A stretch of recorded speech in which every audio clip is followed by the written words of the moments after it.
ज्ञानतिमिरन्धस्य ज्ञानाञ्जनशलाकया चक्षुरुन्मिलितं येन तस्मै श्रीगुरवे नमः।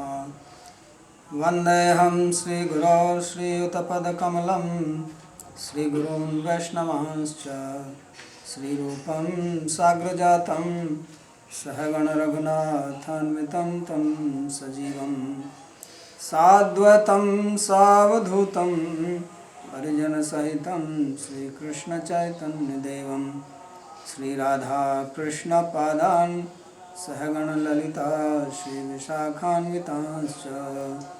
हे कृष्णा करुणा सिन्धो दीनबन्धो जगत्पते गोपेश गोपिका कान्ता राधाकान्त नमोऽस्तुते। तप्तकाञ्चन गौराङ्गी राधे वृन्दावनेश्वरी वृषभानुसुते देवी प्रणमामि हरिप्रिये। नमो महावदान्याय कृष्णप्रेमप्रदायिने कृष्णाय कृष्णचैतन्य नामिने गौरत्विषे नमः। पञ्चतत्त्वात्मकं कृष्णं भक्तरूपस्वरूपकं भक्तावतारं भक्ताख्यं नमामि भक्तशक्तिकं। श्रीकृष्ण चैतन्य प्रभु नित्यानंद श्री अद्वैत गदाधर श्रीवासदि गौरभक्तवृंद। हरे कृष्णा कृष्णा कृष्णा हरे हरे हरे राम राम राम हरे हरे। जन्माद्यस्य यतोऽन्वयादितरतश्चार्थे सुभिज्ञस्वराट् तेने ब्रह्म हृदय आदि कवये मुह्यन्ति यत्सूरयः। तेजो वारिमृदां यथा विनिमयो यत्र त्रिसर्गो मृषा धाम्ना स्वेन सदा निरस्तकुहकं सत्यं परं धीमहि। नारायणं नमस्कृत्य नरं चैव नरोत्तमं देवीं सरस्वतीं व्यासं ततो जयमुदीरयेत्। Reading from Srimad Bhagavatam, 4th Canto, chapter number 20, beginning from verse number 12. So we are reading the instructions of the Lord who became manifest in the sacrificial arena of Prithu Maharaj. And he came along with Indra, who was feeling guilty of disturbing the sacrifice, and therefore he was not able to speak for himself. And Lord, he spoke on his behalf and asked Prithu to forgive him. And then he started speaking the cause of hatred, why people hate each other. Because really speaking, there is no reason to hate. Hatred comes when we see something as potential danger for our desires. It is related to something in future, that you feel that somebody is going to harm you or be a problem in your goal or in your desires, ultimately being an obstacle to your material pleasures, whether they are gross types or subtle types. So that we don't like, that we have hatred or dislike, and that is ultimately rooted in the physical body, and this attachment to physical body is rooted in the avidya, ignorance. That's what he analyzed or he spoke. Avidya kam karma bhi. So he said that a person who is knowledgeable, who is learned, who has this understanding, and that is the test of knowledge, that one understands the distinction between oneself and everything else, beginning from the physical body. So such a person does not hate anybody because there is no reason to hate. Because there is no fear for the Atma, for the soul, because the pleasure of the soul is not coming from anything material. Whatever pleasures we experience, they actually don't touch the soul. Just as the material miseries don't contact the soul, material pleasures also don't contact the soul. So all this experience of suffering or material pleasure is only within the body, either physical body or the subtle body.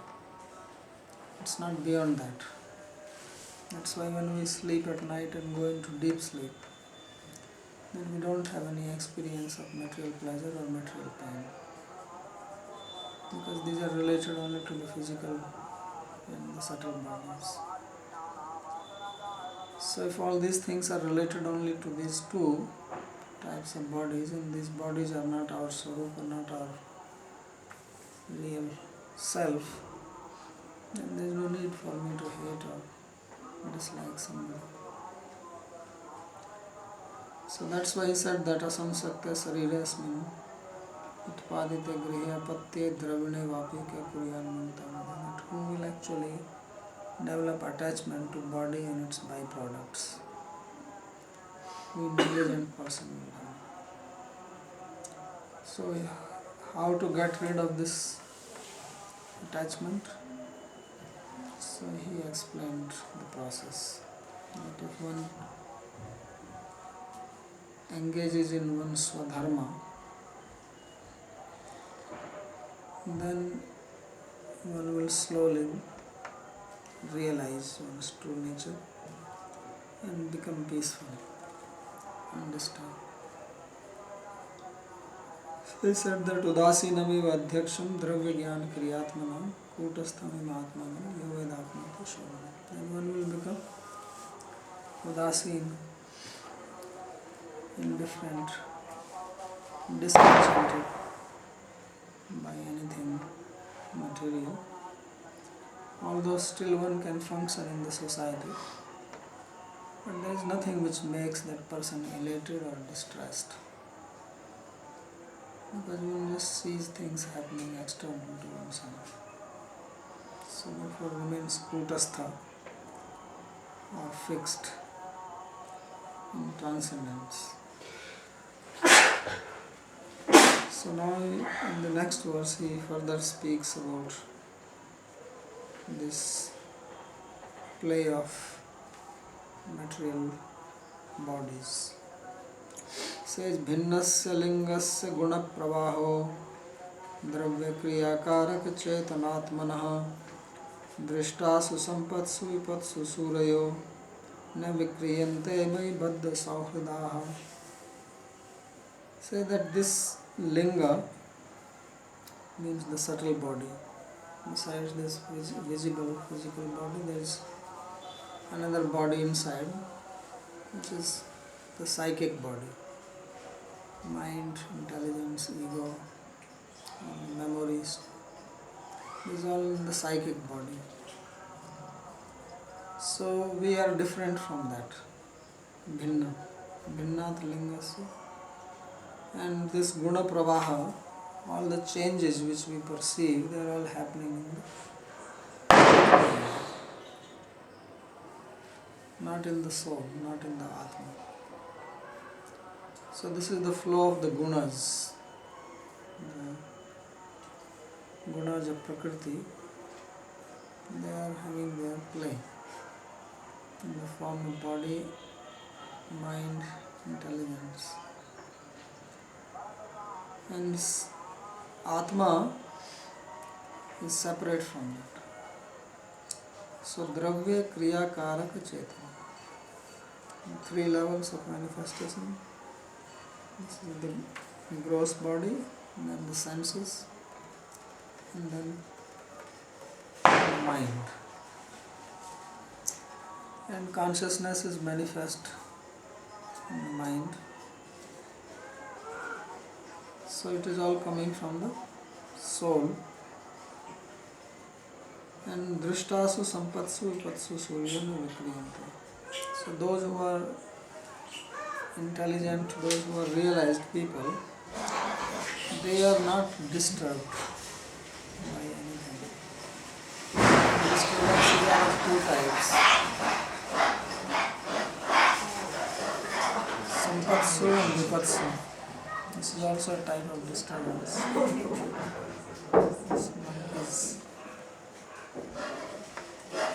So there is a disturbance when one gets wealth. That is one type of disturbance. We like that, but it is also disturbance. Another is vipatsu when we are in troublesome situation. We don't like it. So he says that in both situations, a suri, a learned, a wise man or a wise woman is not disturbed. Vikriya. Vikriya means no change happens. So when something good happens, desirable which we wanted, then we become very happy. So that is also a vikriya. That is also inside the body only. This happens. Anything which comes from outside is in the body. And if it is not desirable, then we may feel unhappy, sad, distressed, dejected, angry. So that is another type of modification. These are just modifications in the matter, because really all this is happening in the chitta. It's all chitta vritti. Happiness is one type of modification of the mind. Unhappiness is also another type of modification. It's all modification in the mind. One we appreciate, other we don't appreciate, but it's outside us. It's nothing really great. So he says that the suris, they do not become disturbed by this. Why? Because baddha sohima, because their heart is bound to the Lord. Mai baddha sohima. So just as if something is bound very tight, then it will not move. But if it is loose, then it may move by the wind, by the force of some other being. So in the same way, when one's self is bound to the Lord because of love, affection, then these material things do not disturb. So he says, Mai baddha sohida. Their nice heart is bound to me.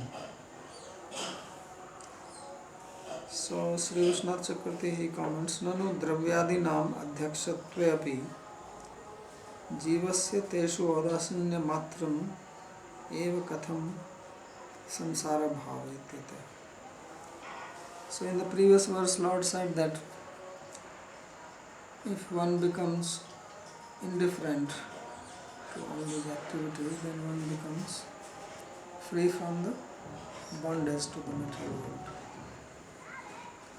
So the question is raised that just becoming indifferent, how can you become free? You are still inside the body, you are still in the material world. So how can that make you free or liberated? So that is being answered here. Bhinnasya jivadanyasya lingadehasya eva gunapramana.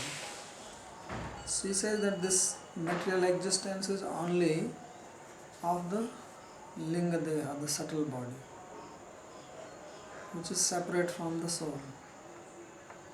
The material existence is not for the soul. Material existence is only for the material body, both gross and subtle. So because this is guna pravaha, material world, birth or death is all change of the gunas. And bhinnatva hetu dravyadi atmakasya adibhut adhyatmik adidaiva buddhyadi swarupasya. And why the jiva is different? Because jiva is different from the these three types of modifications of Prakriti in the form of senses, body, and the one who is sensing, the mind, is totally different from that. So the meaning is as follows, I am Artha.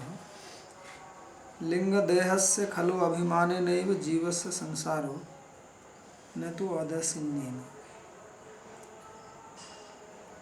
He says that the samsara, the material world, or the existence in the material world, is only because of identification with the subtle body. So when we identify with it, then we are materially bound. If we don't identify, then we are not bound. When we consider something as ours, then we become disturbed if something happens to that object. Maybe a person, it may be an inert object.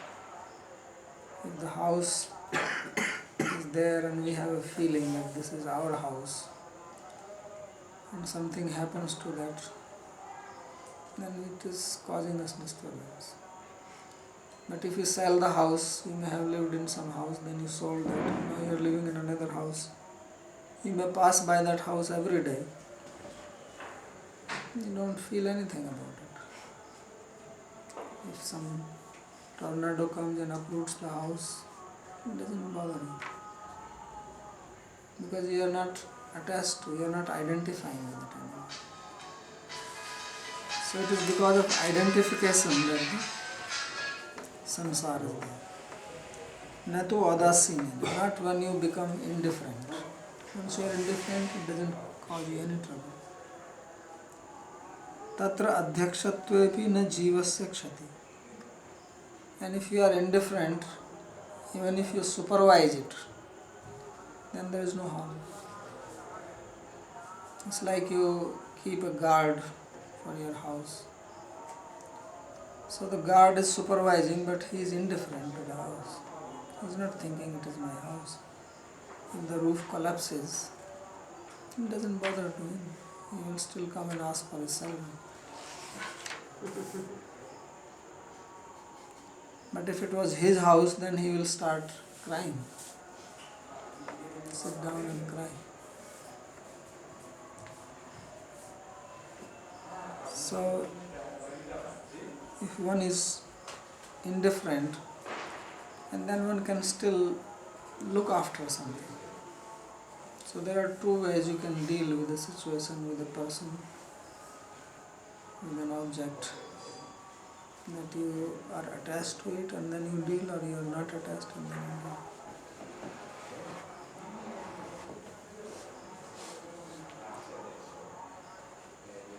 So lingasyapi tadeva alingattvamati. So then this linga deha becomes alinga, means it is no more causing any, it's not pointing towards the soul anymore. एवं च यः स्वधर्मेण इत्यादिना भक्ति मिश्रेण ज्ञानेन यत् मानानां samsara bhava muktva. So therefore in the previous verses he said that yasva dharmena mam nityam nirasi sadhyami, that one who is executing his or her duty while performing devotion to the Lord, then he becomes free from the body. So that is mixing bhakti with karma yoga. One can also take to pure devotion. Kesanchit kevalaya bhaktya agam dhanuvanti kritsnasa. Some people they take to pure devotion. They are not engaged in karma yoga or jnana yoga or ashtanga yoga.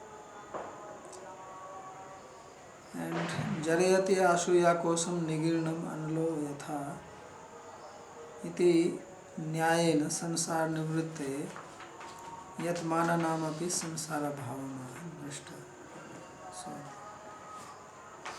So that is described that if one takes to pure devotion, then one becomes free from the bondage. Just as when we eat food, the food is digested by the fire in the stomach. In the same way, when we take to devotion, then the linga body, this subtle body, is digested by the devotion. So then one is not influenced by it. So that's why he says, Drishtashu, Sampatsu, Vipatsu, Suryo, Na Vikriyanti. That such people, then they are not bothered or disturbed. Ashaktiya bhavat prakrit sampad vipado na vikriyanti. Whether one is in a successful situation, in opulence, or in a unsuccessful situation, is not disturbed. Asaktiya bhava hetu mai baddha. And why they are not attached? Because they are attached to the Lord. So to give up attachment in the material world is not possible if you don't have attachment to the Lord. Otherwise it's very, very difficult. So Muninam api sudastyaja Sambandhinam nirvana. That this attachment to relatives is difficult even for the great thinkers. Only when one becomes devoted to the Lord, one can become free. That is the meaning of Jarayati Asu Ya Kosham Nigiranam Analayata. So Janayati Asu Vairagyam Jnanam Chodayati. Ahit ki apratiyata prasiddha. When Savai Punsham Paro Dharma Yato Bhakti Radhokshavi. When one performs bhakti to Adhokshaja, to Krishna, then one becomes detached. So that is the meaning of Mai Baddha Sohrid. Sohrid Baddhastu Kevala eva Bhaktya Bhaved iti Upaditam Tritiya Skandha.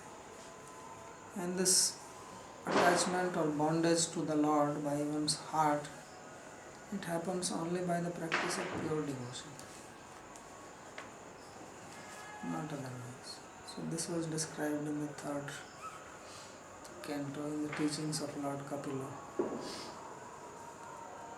So there we read Manogati Ravichinna Gangam Siyam Budham Yatha. Just as the water of Ganga is continuously flowing towards the ocean, so Madguna Sruti Matrena Manogati Ravichinna, and the mind becomes continuously attached to the Lord like that. What is the translation of Adhokshaja? Adhokshaja means just beyond sense perception. Beyond sense perception. Sama samanottammadhyamadhama sukhe cha dukhe cha jitendriyashaya mayopklipta akhilaloka sanyito vidhatsvira akhilaloka rakshanam. So he says that you be equal to everyone. Sama. Sama means equal. Samano uttama madhyama adhama. Those who are equal to you, those who are superior to you, those who are medium type, those who are low class. So remain sama. And sukhecha dukkhecha jitendriyasha. Also in happiness, in distress, have control over your senses. And by controlling your senses, it says Maya Kriptakhila Loka Samyata. Have your attachment towards me only and protect this world. Akhila Loka Rakshanam Vidhatsu. So now he is instructing him practically because he is a king. So as a king it is his duty. He is not saying that you become indifferent and don't perform your duty. This indifference is not towards the duty, but towards the attachment. Indifference is from the point of view of attachment for thinking objects as independent of God or seeing them as objects of my enjoyment. So that is the root cause of the trouble. Otherwise, we have to perform our duties. So it is not that you retire to the forest. So he says that you are a hero, Veera, which means you can protect people, so that others can also prosper under your protection. See, one of the major responsibility of the state and in the olden days, the kings, to give protection to people in general. That's why there is a police, there is an army, so that people can live peacefully, safely. They can execute their duties. They are not in anxiety all the time. When there is no protection from the state, then you have to waste so much of your time and energy and money just to protect yourself. Because anybody who is powerful, who is stronger than you, he would like to take advantage of you. That's the law of material mind. That whoever is strong will rule over the weak. In Sanskrit there is saying that Veer Bhogya Prithvi, that the earth is enjoyed by the powerful person. So that is the history. And that's how the fight goes on. And whoever conquers the other, he enjoys, or at least tries to enjoy. So that goes on at all levels. It's not only at the level of the state, but also in the family. And who is stronger tries to control the others. So a king has to give protection. That's why king is considered as godly or divine. Because just like God gives protection to us, so he is meant to give protection to people. Therefore he is addressing him as a Veera, means a hero. Needs strength. So Maya Kripta Akhila Loka Samyata. He says all this world which has been created by me and it's full of people, you control it, you protect it. And at the same time don't become angry, don't become upset. Tvamcha Mai Baddha Swahida. So he says that you are already attached to me. Ityato man nidesaya varta. So therefore just follow what I am saying. Mama iti chaturbi. So he speaks these 4 verses. Prakrit sampad vipado sambuddhi. That whether you are in prosperity or you are in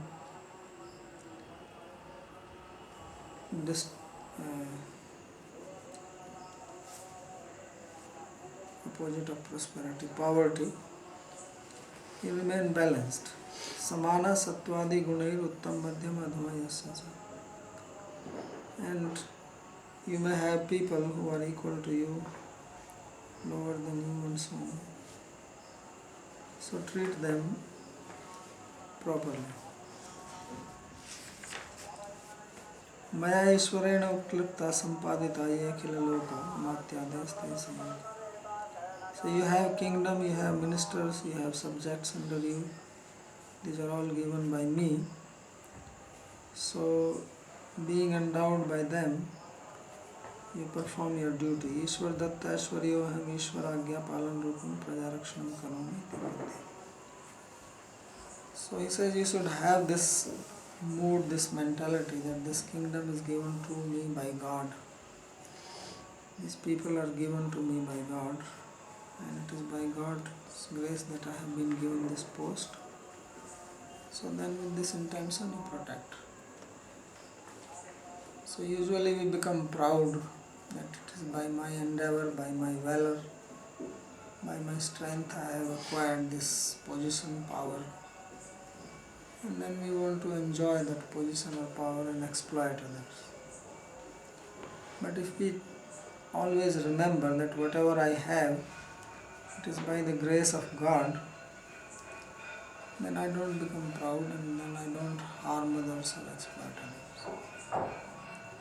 So we have this human body, but we did not choose this human body. We were born as human beings. That was not by our choice. It's not that we chose that I want to take birth from these parents, I want to be born in this country, I want to be a male or a female, I want to have blonde hair. We did not choose this. So this happened, and you may say, well, it happened because of my past karma, but karma is inert. Karma does not give the result by itself. It is God who gave the result. He is the karma adhyaksha. He is the superintendent of karma. So ultimately it is by His grace that we have got this human body, human birth. And therefore we should not forget this. If I am having some comfortable position, even though it looks like that it came by my power, by my strength, still I should know that behind every outcome there are many causes. Nothing happens by one cause. Your endeavor is only one of the causes. There are many other situations which are not in your control. You are standing on earth. If the earth is not there under your feet, you cannot walk, you cannot do anything. You are breathing. If you don't know breath for 2 minutes, you are finished. Your heart is beating. You are not consciously making it beat. The blood is circulating. Food is getting digested. You can sleep at night. All these things are not happening by my conscious control. So there are many factors which are involved behind any success. So if any one of those factors are not functioning properly or favorably, then there will be no success. So every outcome, every result, it is not just my endeavor that I got the result. But there are many other things which are not in my control. When they are also favorable, then they all combined with my effort will give the result. So I should not think that it is happening only because of me. And if I remember this, then I don't become proud. Because alone we cannot do anything. We are wearing this cloth. It's not that I produced it. Many people got involved in it. Somebody grew the cotton, and then it was picked, and then it was made into thread, and then cloth, and then marketing, then buying, then tailor. So many people involved just to get the cloth. So I am even dependent on this. Without cloth I will not survive. So we are all dependent on many factors, many things, besides time, besides place, air, water, food, all coming from the nature. So therefore he says that Maya upklipta akhila loka samhita. This is all supplied by me. God is saying it himself. So therefore you protect the people and don't be proud. Then he continues, says, Shreya prajapalanam eva ragyo yat samparaye sukritat sashtamansham hartanyatha hrita punya prajanam arakshita karharo ghamati. Says that the greatness or the welfare for a king is to give protection to people, to maintain people, to see to it that everybody in the kingdom is safe and has enough to eat and live. See the duty of the king. And what is the benefit for the king if he continues doing this duty? He says, Yat samparaye sukritat sashtamansa. Then the king will get 1/6 of the piety of the people. People who are living in his kingdom, whatever religious pious activities they do, 1/6 of that will go to the king. So this is a great boon. Sounds like a tax. Yes. This is right. But then he has to take birth again and again Why? because he has all this amount of piety. Yeah, but if he is a devotee, he won't have to take birth. He's a devotee, not. If he is not a devotee, he has to take birth anyway. So, harta, but if one does not do like this, then he is like a thief, because he is also taking the tax from people and not doing the duty. The king is allowed to take 1/6 of the tax, except from the brahmanas. They don't make money, Tax exempted. they are tax exempt How much is by birth. How much is in the percentage? Percentage is like 16%. 16. We are taking all this nowadays. So hartanyatha hrit punya prajanam arakshita karharo ghamati. Then he is considered as a thief of the tax. He is a tax thief. Karhar. Kara means tax and hara is thief. So he is a tax thief if he is not giving protection. And therefore he is eating the sins of the people. And he will get the sin. He is not spared. It's not that he can enjoy and go free, scot-free.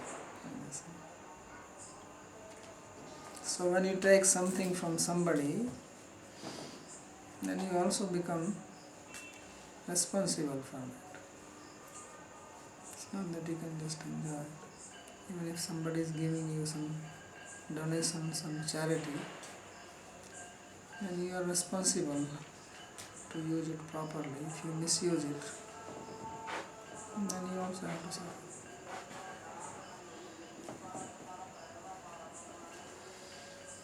So therefore he says, Harta Anyatha Hrit Punya, then the king will lose all his piety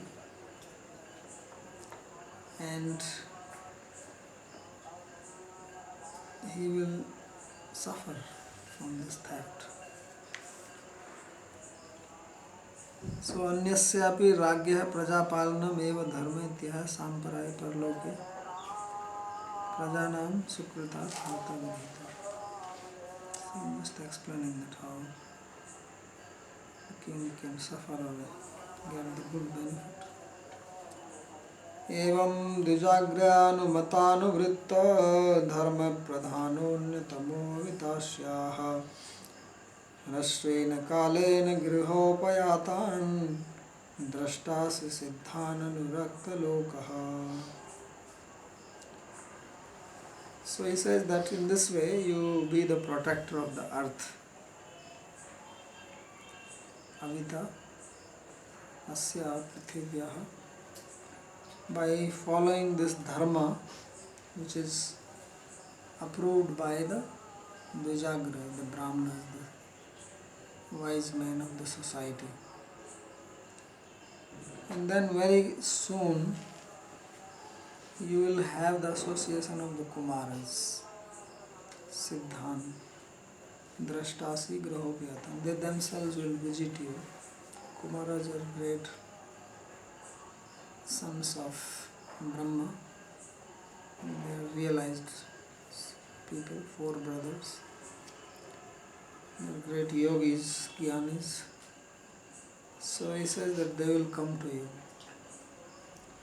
Siddhan Anurakta Loka, you who are very much loved by the people.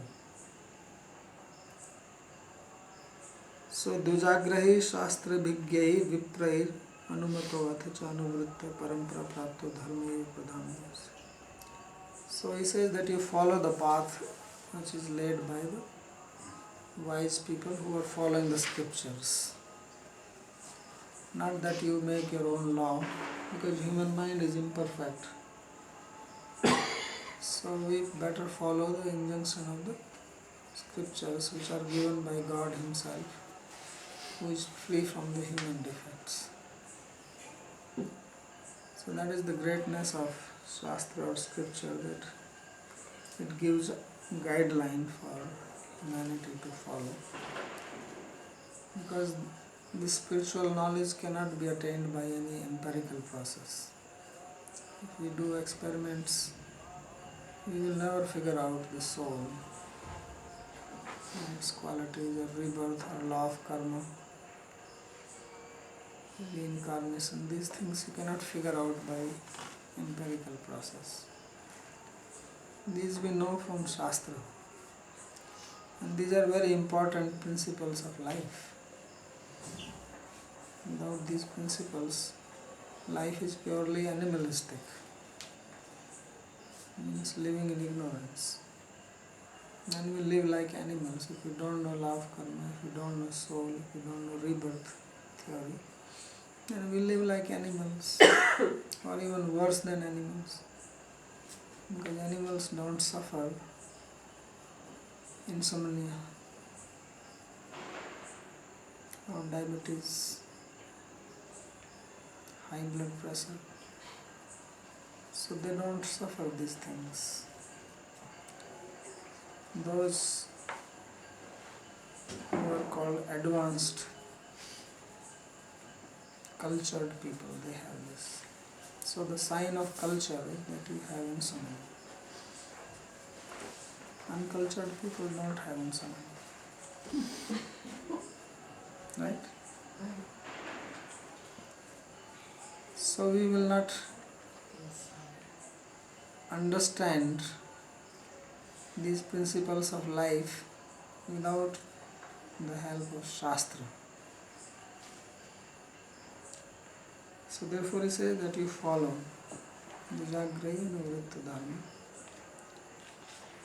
and protect the earth. Then the benefit of this is that you will get good association even in your own house.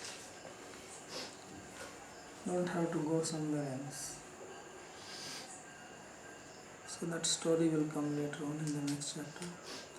So Dvijagre Shastra Bhigyai Viprair Anumato Athacha Anuvrita Parampara Praptada. That knowledge which is coming in the Guru-disciple succession is very also important. Otherwise human mind has the tendency to deviate and concoct something which will be all material. It may sound nicely appealing to the mind, as he said, faceless sucha vagmishu. It may be attractive, flowery, alluring, but it has no substance in it.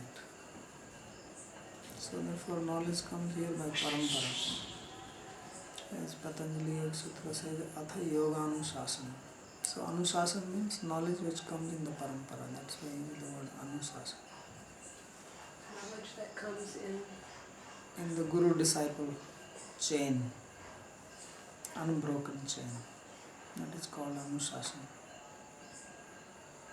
It's a very important word he has used. It's not somebody's crop of somebody's mind. It is not that Patanjali is just making it up. He also got it from his guru.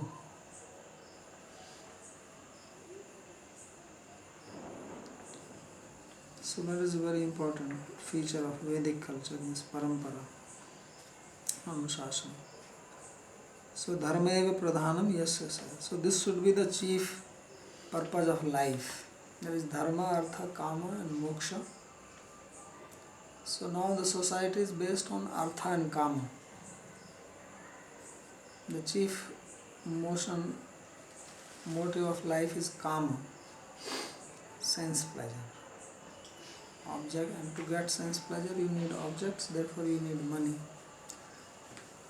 So therefore society is running on artha and kama. Economy is the most important thing. There is only talk about economy, GDP.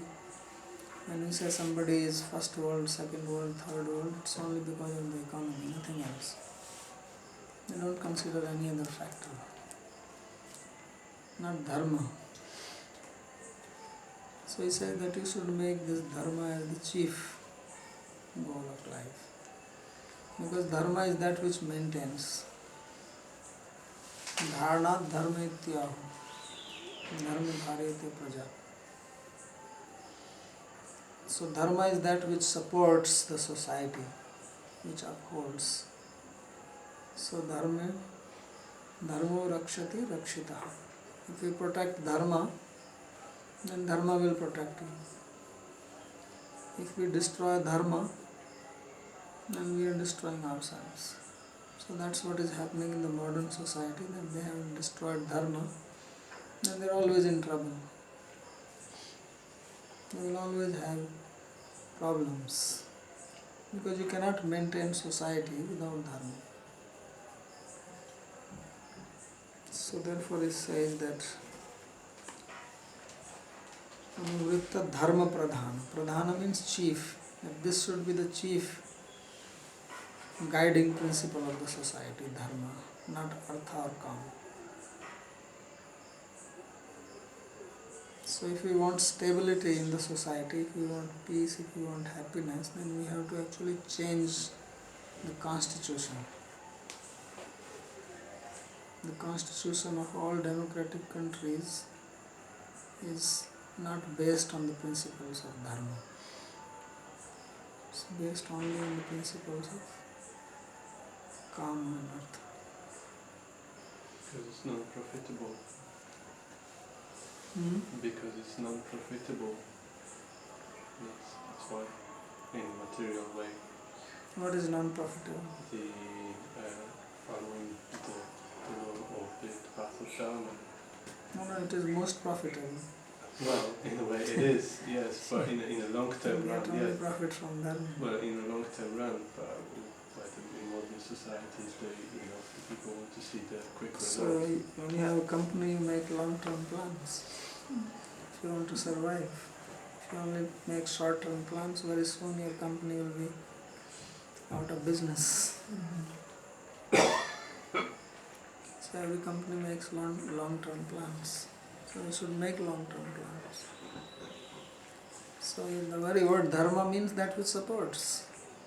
Dharma is wrongly translated as religion.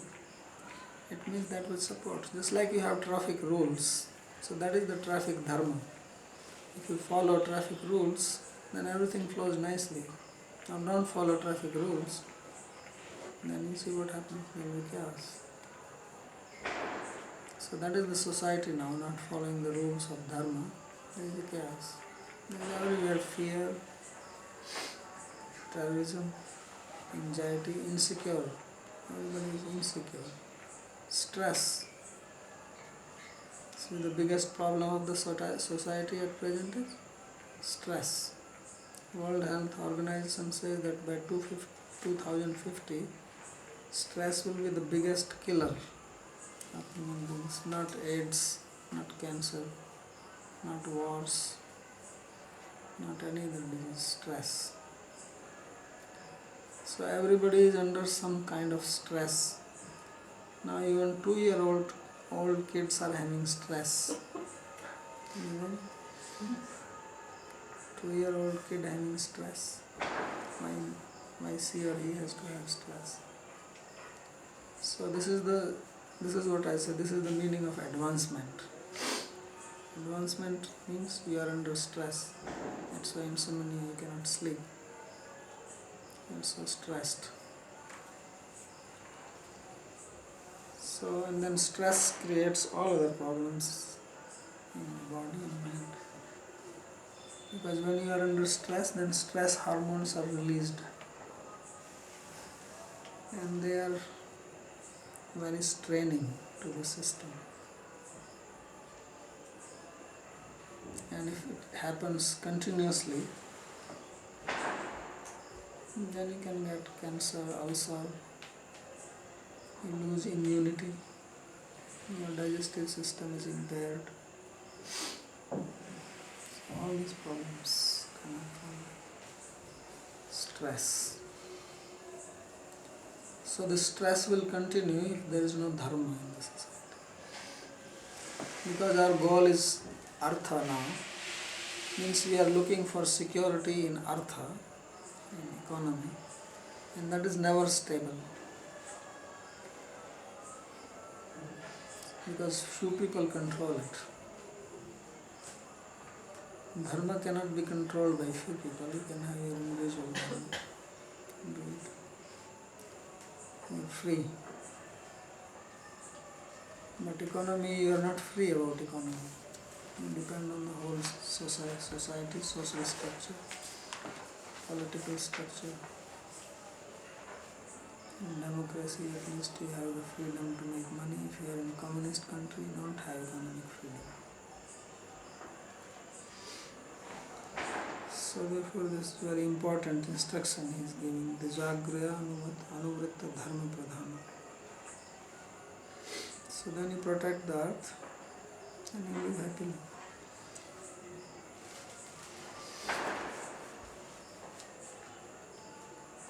So then he says that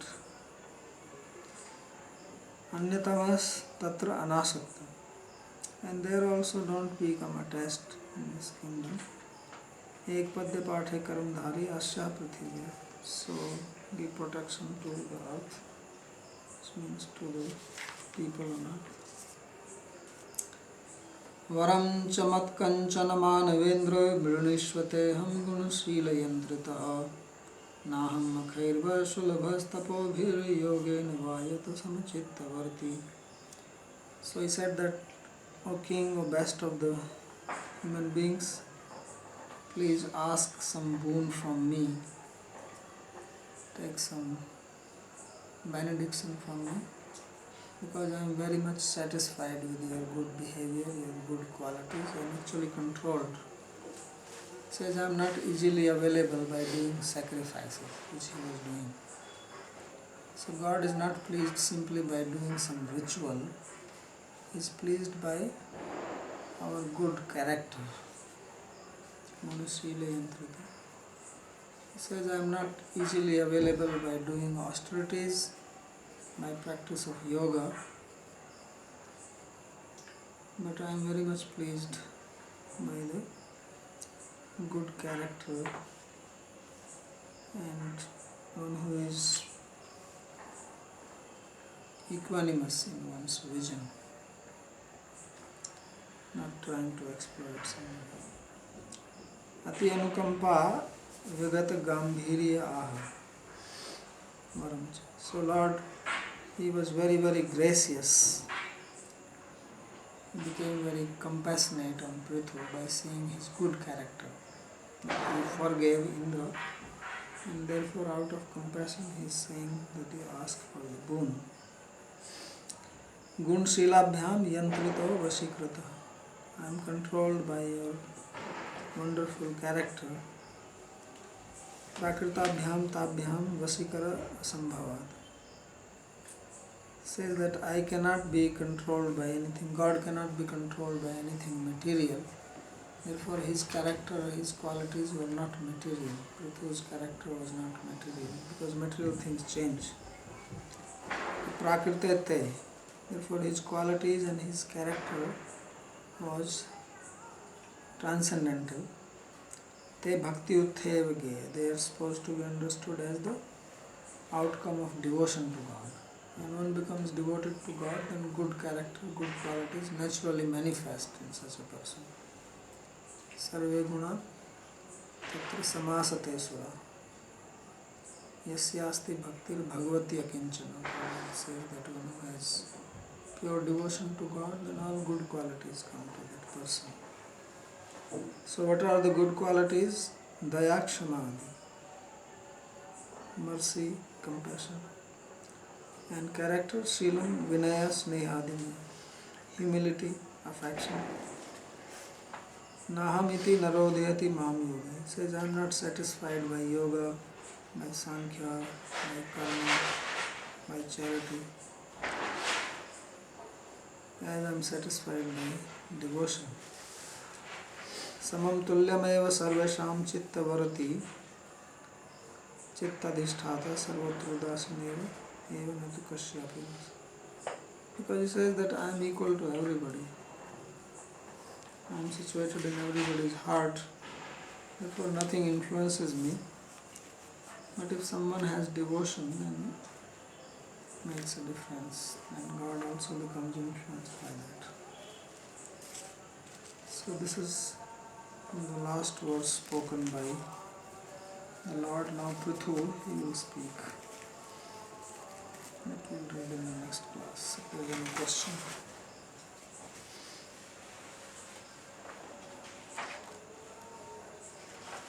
When you say that this linga body, this subtle body, is digested by devotion. Yes, now you don't have to take another birth. It's consumed.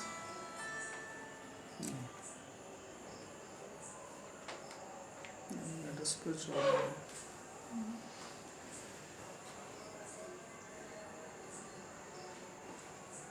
In the beginning of the class you mentioned that by following one's swadharma, one can become detached. Was that in the context of devotion or? Yeah, it has to be mixed with devotion. This was actually karma yoga. Yeah, karma yoga mixed with devotion.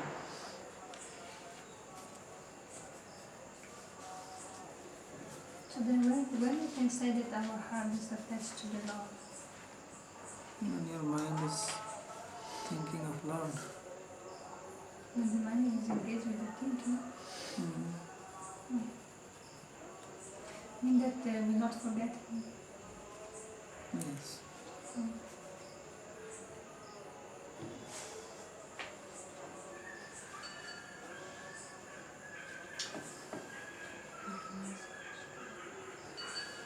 Can you say that one aspect of attachment is just putting oneself or projecting oneself into that particular object? Yes. You project yourself into that.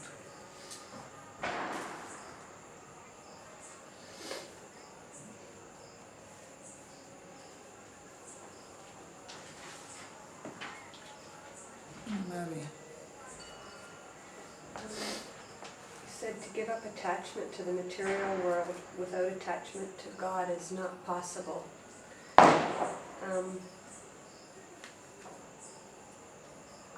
If a person thinks they're giving up attachment to everything and don't have attachment to God, how do you see that manifesting? Then they may be attached to some of their own concepts or ideas. Because mind cannot remain without attachment. It will be attached to something. That attachment may not be gross attachment. So sometimes you see some people may be very renounced. But they may have some subtle attachments inside, which you may not see it immediately. They cannot remain without it. Mind needs some substance to hold on. Do you think it's possible that it manifests as depression? Yeah, it's possible.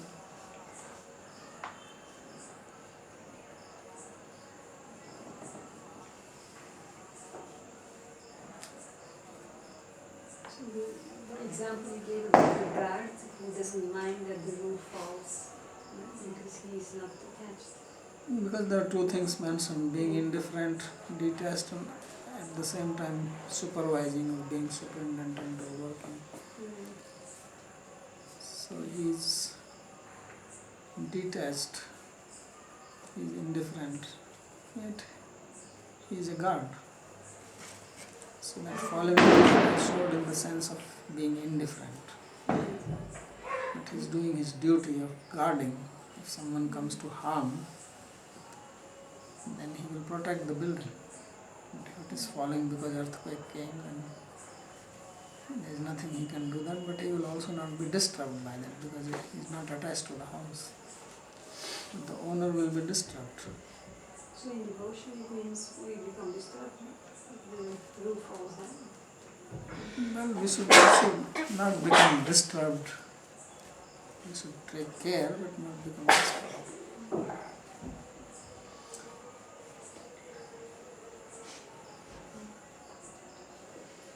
But in order to perform devotion, you also have to have this feeling that That will manifest from devotion itself. Actually, when you have devotion, this question does not come whether we should become disturbed or not disturbed.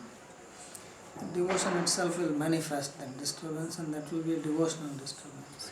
That's why I said that his qualities are not material.